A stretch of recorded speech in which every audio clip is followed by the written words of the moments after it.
The United Nations estimates that fisheries and aquaculture provide livelihoods to around 820 million people worldwide. Fish is one of the most highly traded food commodities globally.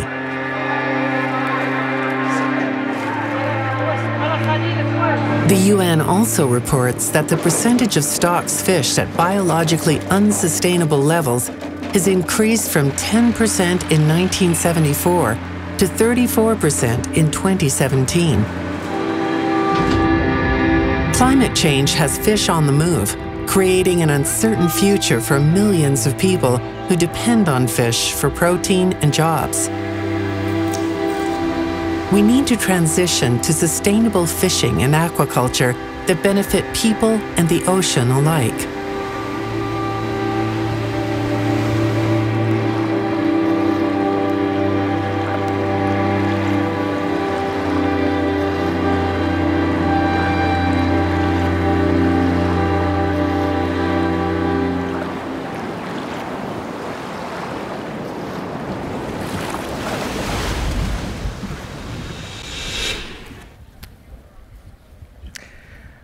Welcome back, everyone. I hope everyone's gotten a dose of caffeine and is ready to lean back in for another productive session. This morning, we've already covered quite a range of topics and heard some amazing speakers and listened to some beautiful performances. In fact, it wasn't long ago that I was at Mia's father's house, a very dear friend of mine, having kava and listening to two little girls rehearse on their guitars, and fast forward through the pandemic to today, and we can see that Mia has become such an amazing talent, and I think Taholo, we can all say that we're now fans, and we're looking forward to seeing what she does in the future. Ladies and gentlemen, I'm thrilled to introduce a colleague of mine, Dr. Fiorenza Micheli. Amongst other roles, she's the co-director of the Stanford Center for Ocean Solutions. Dr. Micheli has led a huge diversity of research from small-scale fisheries sustainability to the impacts of ocean acidification on marine species. This work has taken her all over the world, from the Mediterranean Sea to the Chagos Archipelago and here to Palau. Dr. Micheli, welcome.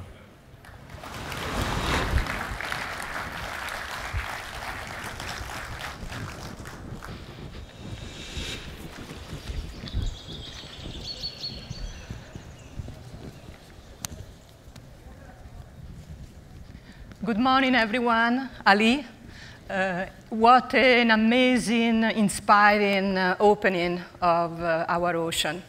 It's really a great honor to be here and to introduce and moderate the next panel, which will focus on advancing sustainable fisheries.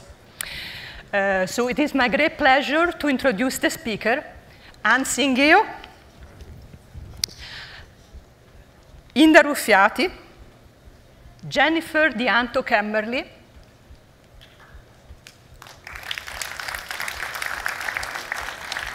Sheikh Sherif, and Rocky Sanchez Tirona.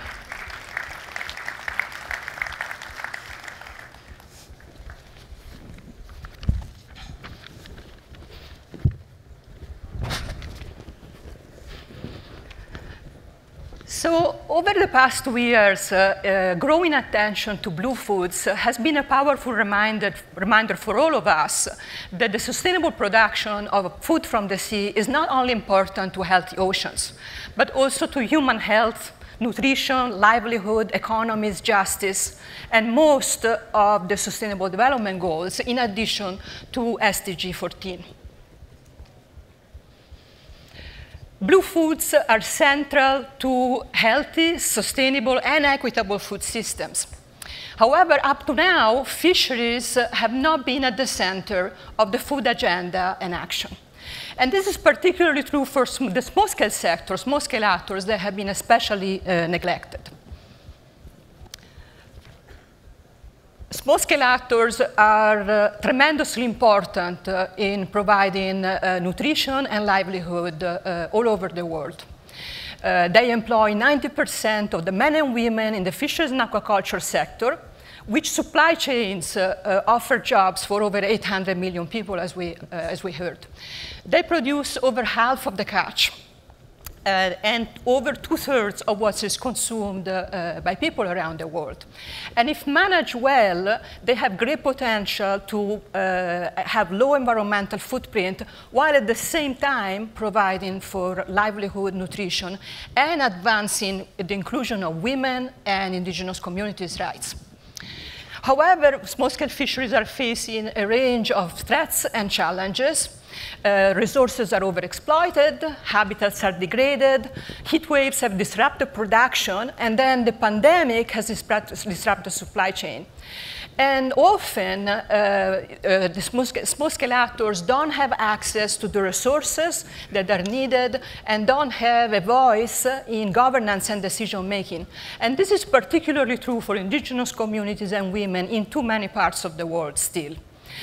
And also, there's also limited data on small-scale fisheries, and this makes effective management very difficult.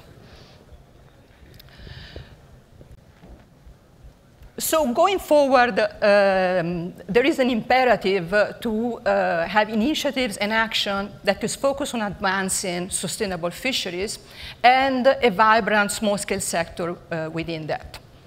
This is particularly urgent for island states,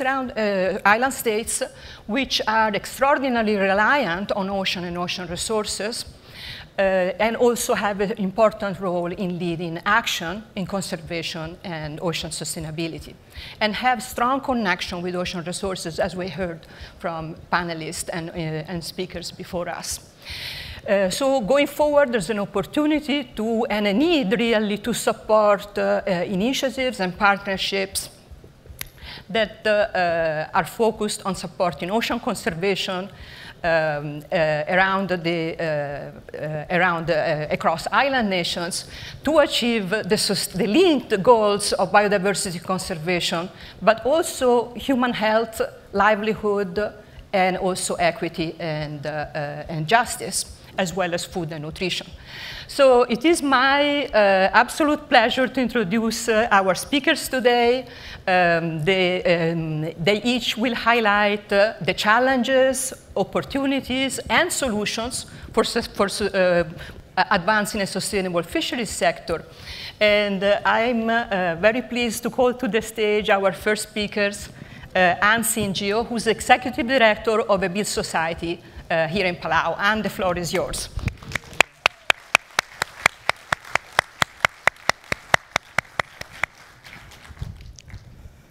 Malungin tutau. Sorry. Silang. Hintutan mer rubul belau mer silvelau ngartiang President Belau.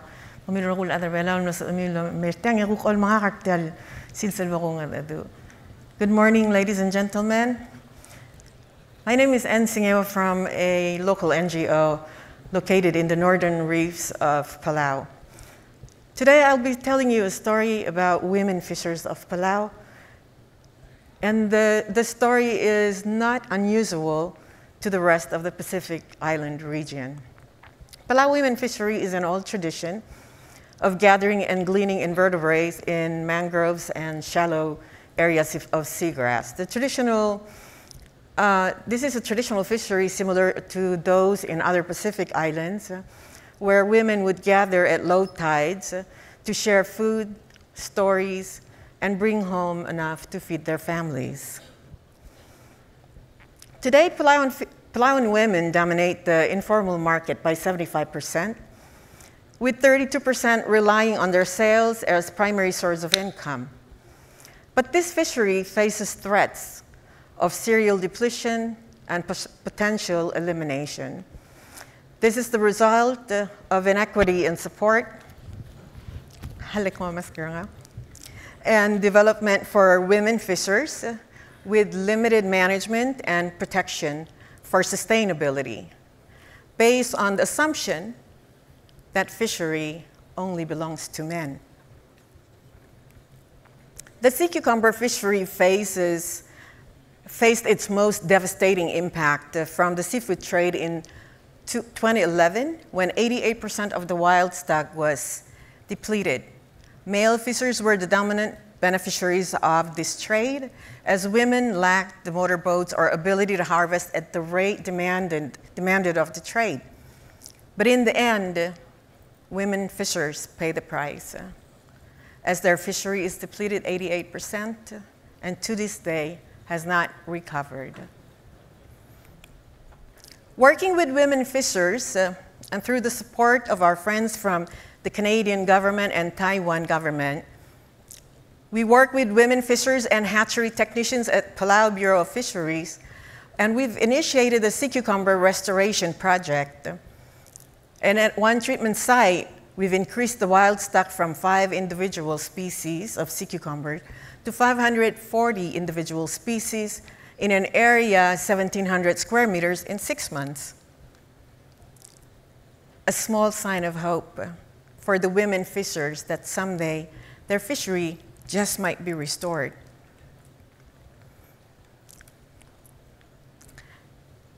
Ladies and gentlemen, we must commit to restoring and protecting seagrass meadows of the world, one of the world's largest carbon sinker, able to store 10% of the world's carbon faster than a tropical forest, and allow important women and girls' fisheries to thrive, old traditions to thrive, and this iconic endangered species like the Palauan dugong to survive, and increase our island nation's ability to recover from the damaging impact of climate change.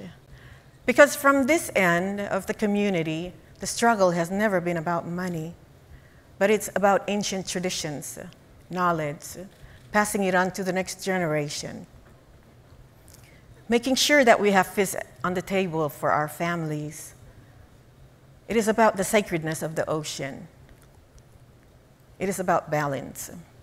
So I ask you, if you're going to do something about this today, do it for equity. Do it for social justice. Do it for environmental justice. Do it for us. Thank you. Oman Masulang.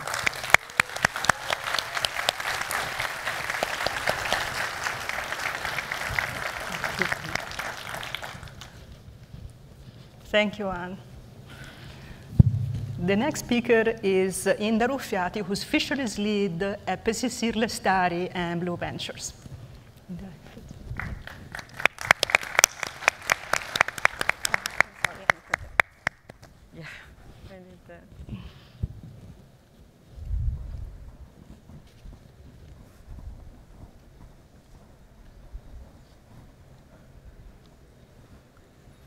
Good morning, everyone. It's a great opportunity to be here.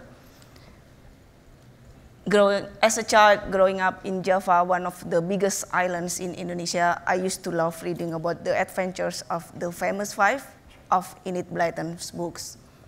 Living in a country that has more than 17,000 islands, I was particularly drawn of the stories of them visiting islands and dream of a life of island hopping discovery like theirs.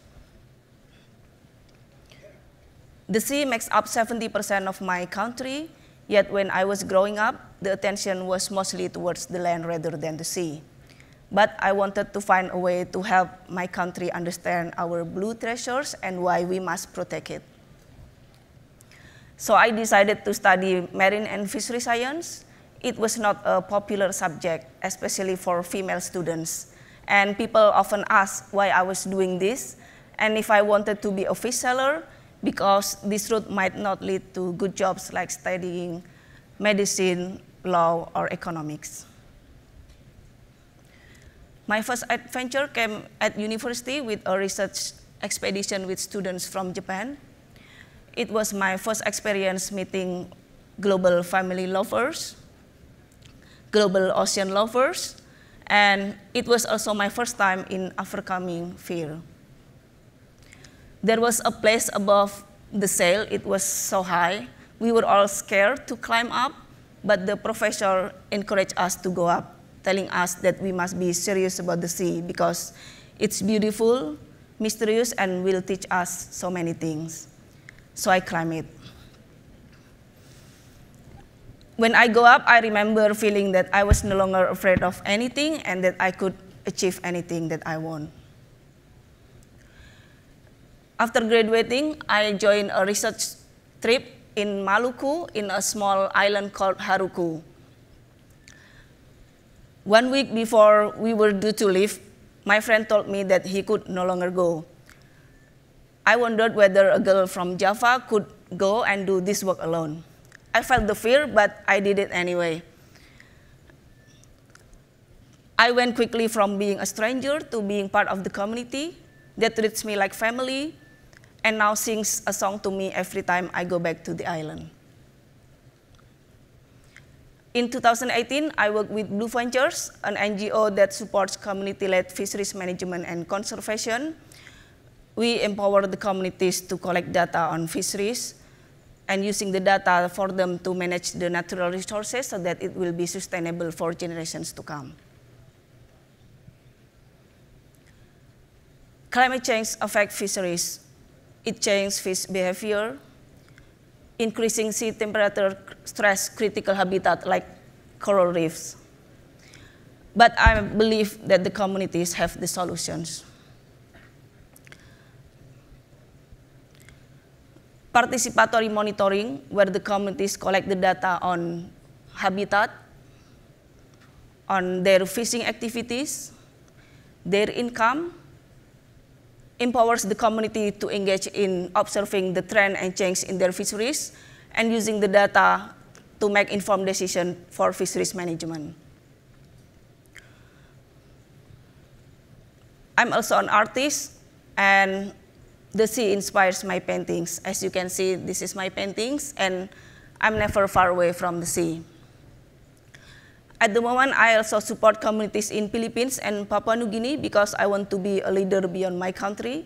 I want to inspire more girls and women to learn about marine biology, fisheries, and conservation because we know we can do it and we can do it better.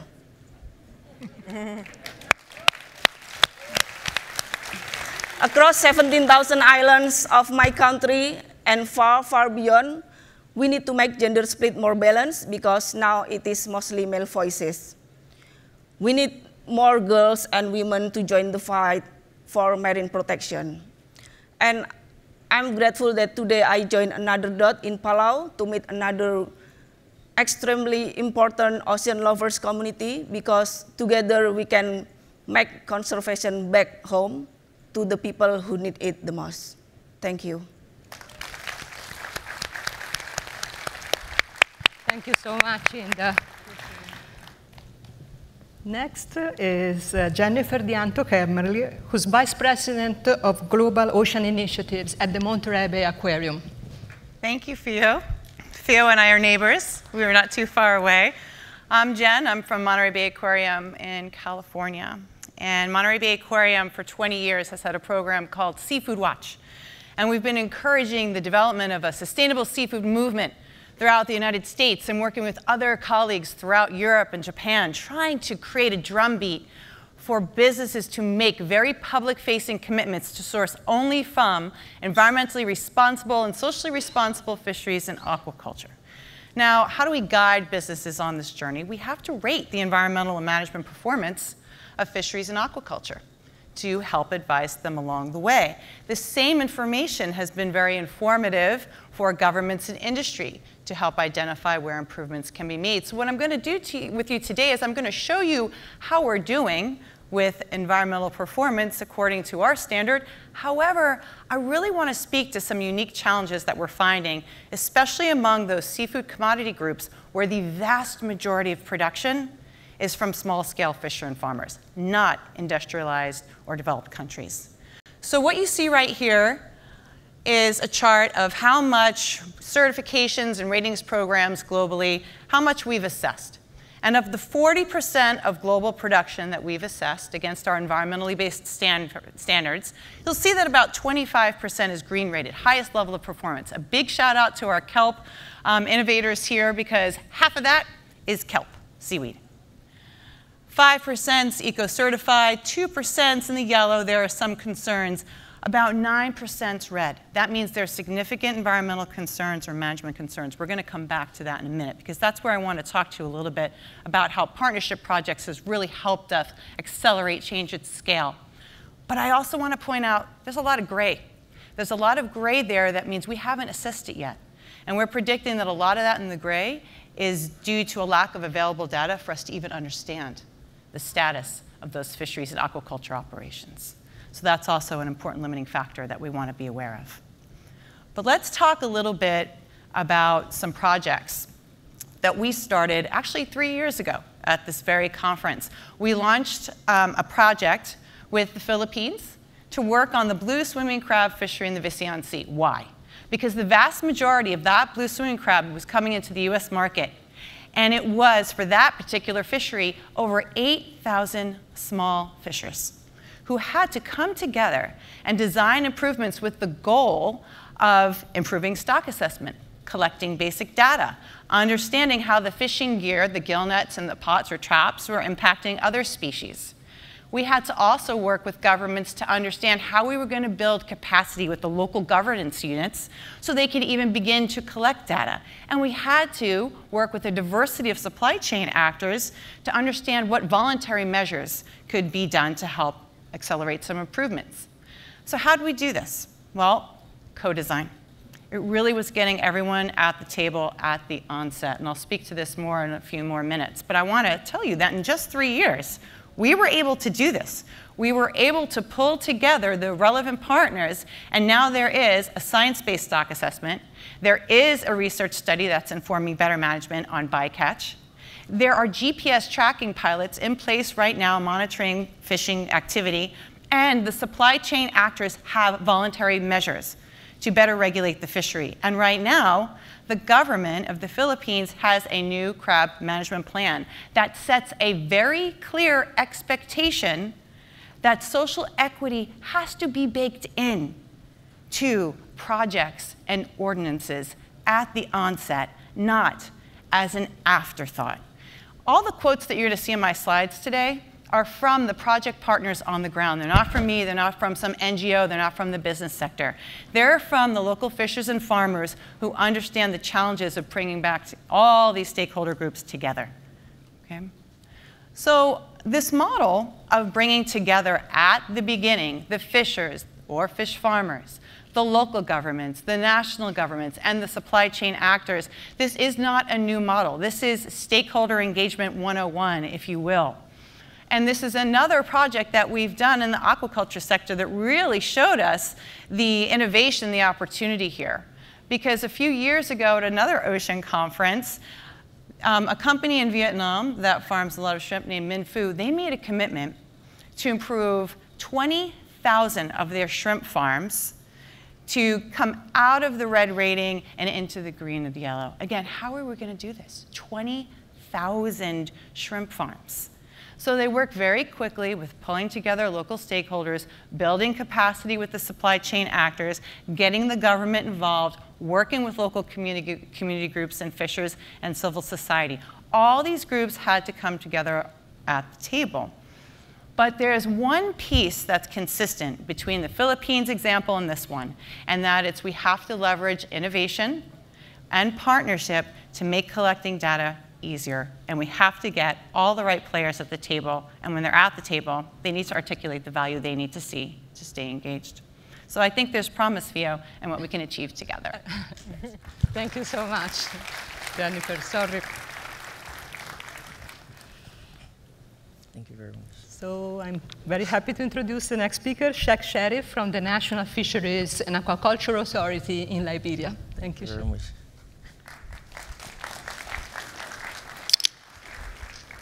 Ali, good morning. Hello, everybody.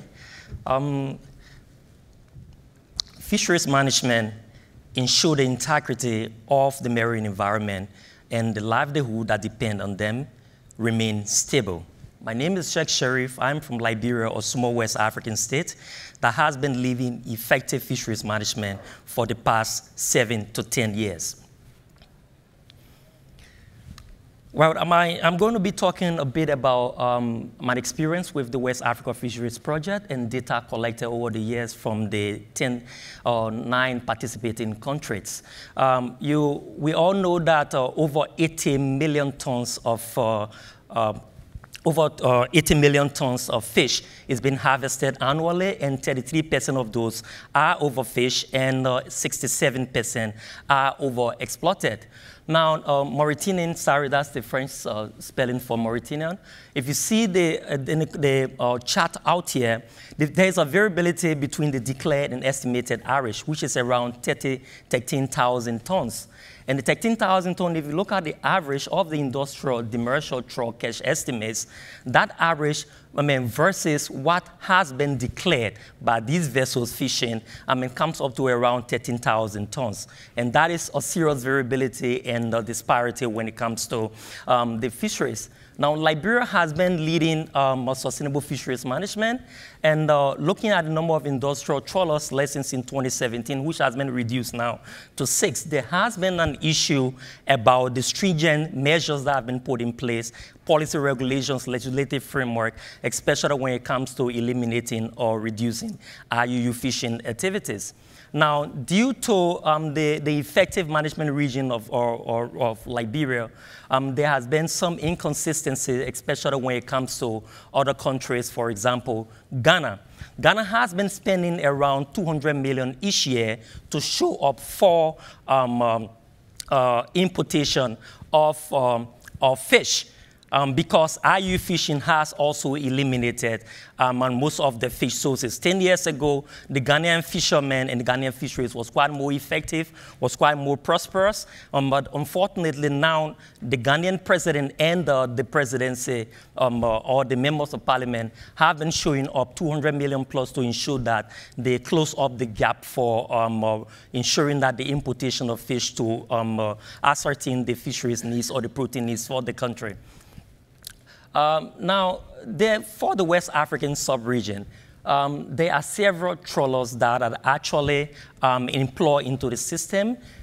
These trawlers are licensed through a kind of a revised licensing regime for each of the country. These regimes are completely different from one country to the other. From the West Africa Fisheries Project or experience, Liberia has, from the beginning of the project, for example, in 2010, 2011, a moratorium was put on the fisheries, which gave 3 months to draft a new fisheries legislation that will give provisions, new licensing conditions for effective monitoring, control, and surveillance. And that led to the establishment of the Fisheries Monitoring Center, vessels monitoring application system with mobile transceiver units on licensed vessels, automated identification system, and other forms of ocean viewing software. Unfortunately, most countries in the region are not going to be funding data collection or MCS enforcement. It's for a simple reason.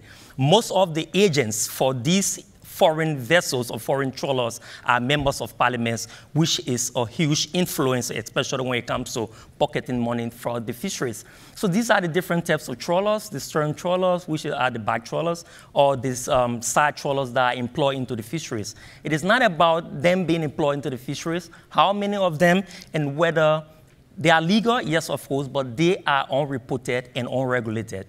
When we say a fisheries is being overfished or something illegally has been done, which means that you have a regulation that is related to a fishing or a fishery that has been violated.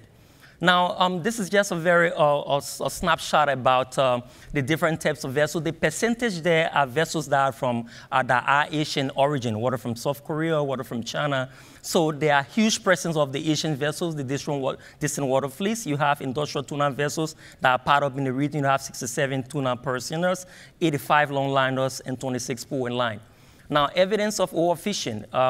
This is a situation with the activities of these trawlers. There's always a situation that over half of the fisheries that are put on these vessels are returned back to sea. And what happens when you return these unsustainable practices or non-selective fish species or juvenile species back to sea? they create apoxia or agnostic conditions that reduces the dissolved oxygen level in these waters that affects the fisheries generally, the biological side, so sometimes it enables them or have them living from one place to the other.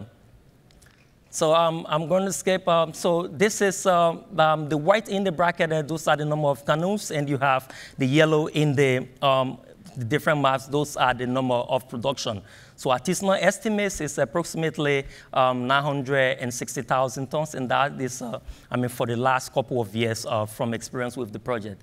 Now, how Liberia has made this work? In principle, fishing effort not to exceed available fish stocks.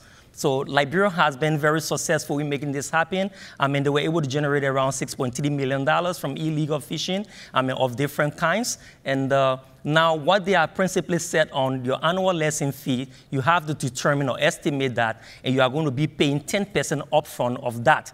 And when you bring your catch to a show, maybe that has been validated or verified by fishery observer or fishery inspectors, now the difference is going to be paid. I will stop here for now. My time is over, and I thank you very much. Thank you very much. You can pass this to the last speaker. And okay, the last speaker in this panel, you can, is Rocky Sanchez Tirona, who's the managing director of Fish Forever everywhere. Thank you, Rocky. Hello, good morning, everyone. Ali. I have to warn you, this is the first audience I'm facing outside of a Zoom screen in 2 years. I'm here to talk about sustainable fisheries in the context of 30 by 30. So in response to the global biodiversity crisis, the UN Convention on Biodiversity has really called for the protection of land and sea, 30% of it by 2030. And we know, many of us here in the room today, national governments, international organizations, support this call because we know that this is important and we're all getting behind a very ambitious goal. But how do we make sure that as we implement 30 by 30, we are actually getting the greatest impact for people and nature? So we're here making commitments for the ocean.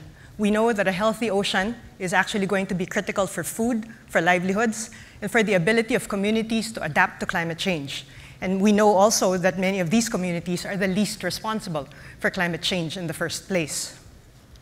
And so, as we think about how to execute on 30 by 30, I think it's very important for us to make sure that we're also focusing our attention on the area of the ocean that has the greatest impact on people. And this is the territorial seas. Territorial seas are 0 to 12 nautical miles, thin band of ocean, just makes up 6% of the ocean, but actually home to 70% of its biodiversity. At the same time, this is where we see 100% of mangroves, of seagrass, kelp forests, and 83% of coral reefs. So much of the beauty and the wonder that we saw earlier are really found in territorial waters. At the same time, territorial waters are really where the intersection of biodiversity and high human need is. Right? There are 60 million people that work in small-scale fisheries. Many of these are found in coastal waters. Another 53 million depend on small-scale fisheries for subsistence. And then this actually makes up 40% of the global catch, and almost all of this catch is for food. So that's really how important this area is. But the thing is, territorial waters are actually underprotected. They're overlooked and underprotected. Only 11% of protected marine areas are found in tropical territorial waters. Most of the others are outside, far from the biodiversity-rich areas that we're talking about. It's really because it's easier to set up a marine protected area far from densely populated areas, right? It's socially and politically easier and more feasible. But that we can't allow that disparity to continue if we really want to make an impact in the lives of people. If we want 30 by 30 to make an impact on not just nature, but people, we need to address this issue. So we think that there's ways that we can do this. There's a lot of success has already happened. Groups like Blue Ventures and NGO and us at RARE, these are the pillars of our approach. The first one is really about pairing protection with effective management. So in territorial waters, it's very hard to actually declare all no-take zones, right? So it can't be all off limits.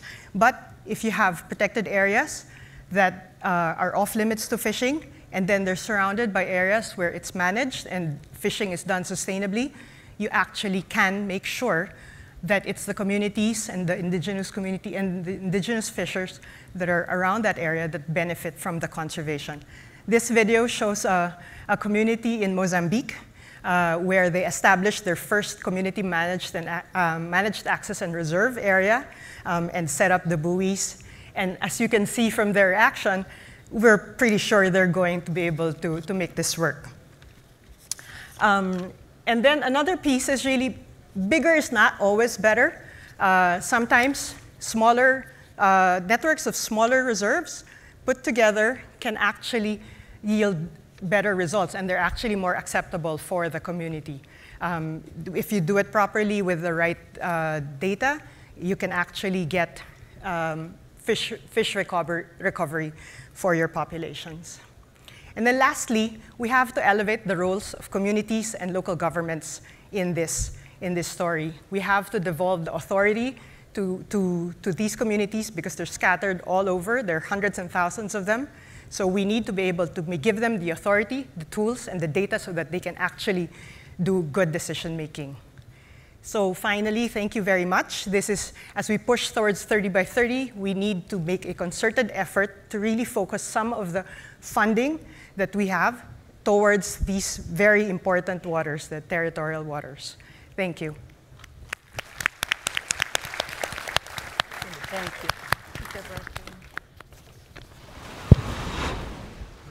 Thank you all for your really informative and inspiring presentations. We have a few minutes for some follow-up questions, and so we can add to your remarks. The COVID-19 pandemic has been this global shock that has affected everyone. How has it affected small-scale fishers and fishing communities specifically, Anne? And we start with questions with Anne. Thank you, Fio. Together with other organizations around the world, we launched a study on 199 coastal communities across the Pacific who were impacted by, practiced small-scale fisheries and impacted by the pandemic. And some of the most highlighted results of that study shows that the communities who were less reliant on store-bought food were most vulnerable.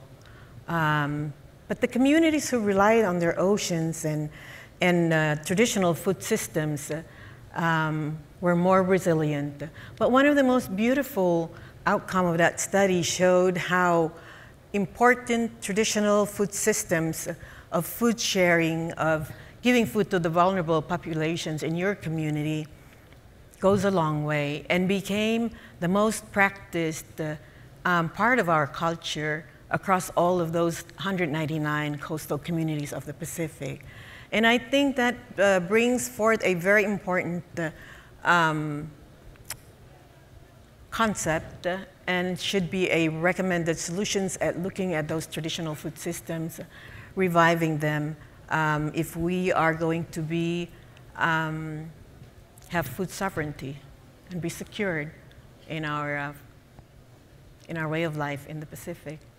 Thank you. Thank you, and a rich opportunity, specifically here in the Pacific, with the diversity of culture and tradition and resources. Yes. Inda, how can governments best support management of natural resources by communities at local scale? Yeah, thank you for the question.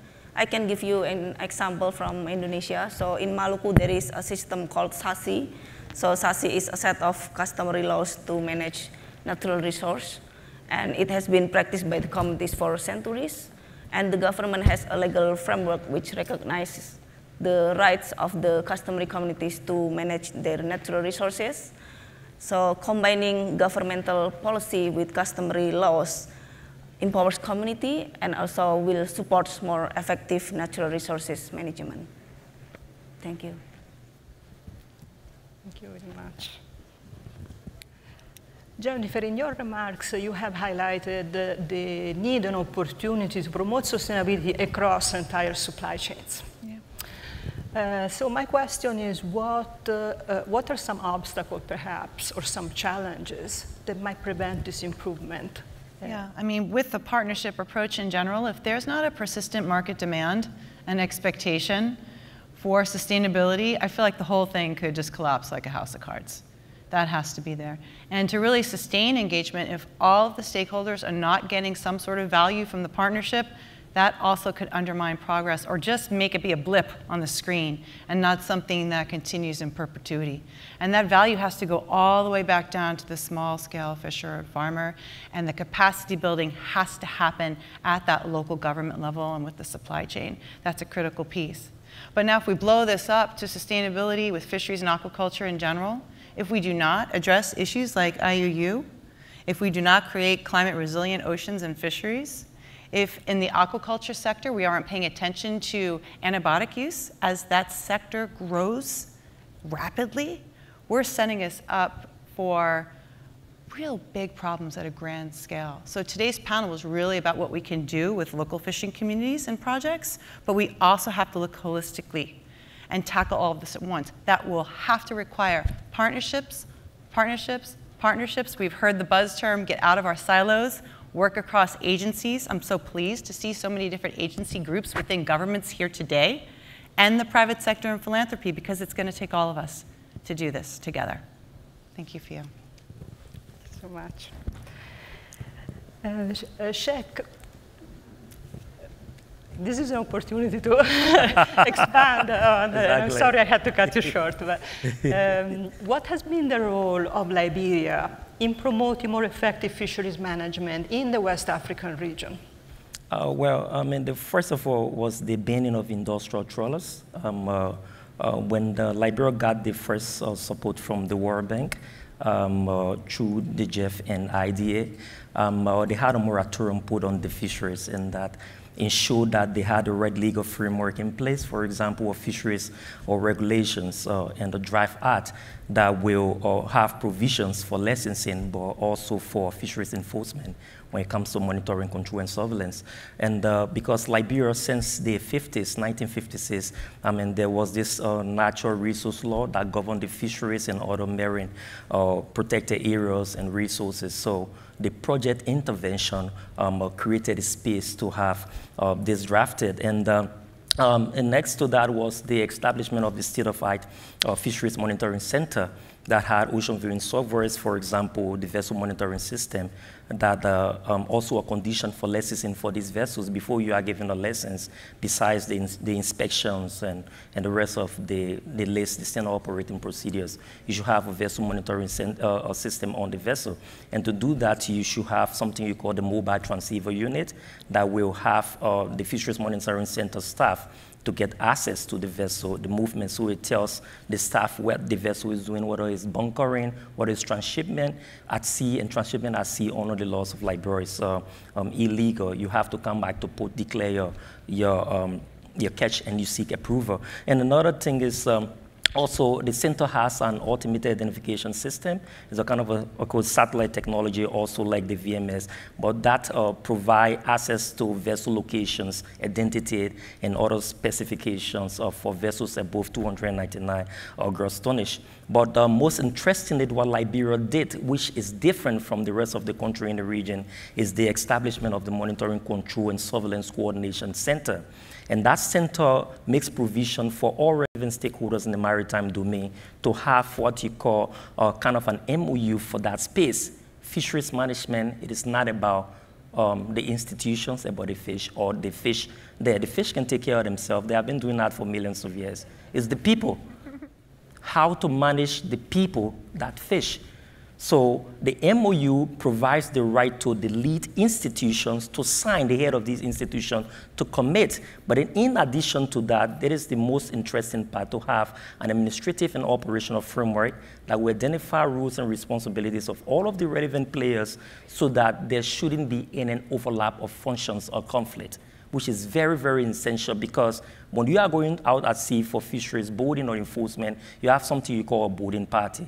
Fisheries take the lead, of course, but you have people from maritime, the Coast Guard, because under the laws of Liberia, only the Liberian Coast Guard can enforce.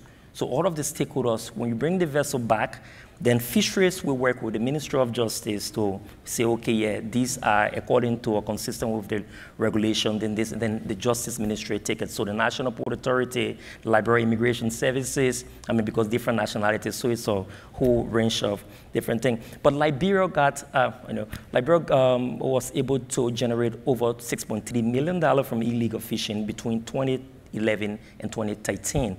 I mean, for a whole lot of different forms, but fishing with the wrong gears and the rest of it, and fishing with the forged licenses. And that was mainly because the country enforced or seized nautical inshore exclusion zone exclusively for artisanal or small-scale fishers. So that zone, industrial vessels are not allowed. So there are so much to say that I didn't say in my presentation, but I mean, I will stop here for now, and thank you very much. Yes, thank you very much. And Rocky, you concluded your remarks with a call to action, elevating the role of communities and governments at local scale.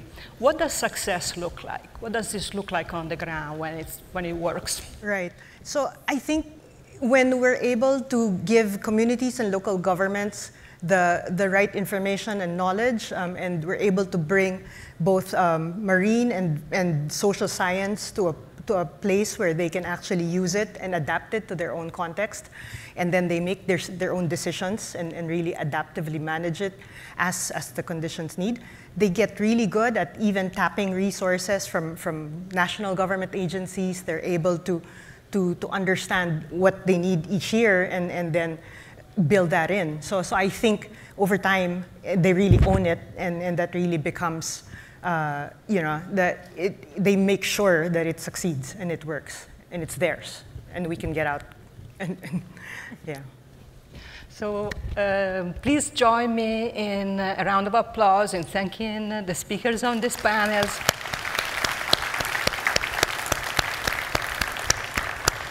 The panel highlighted the need to promote ocean conservation and the conservation of coastal and ocean resources, and at the same time also strengthen capabilities, nurture the diversity, build resilience, and put people first, really, people and ocean always together as a system.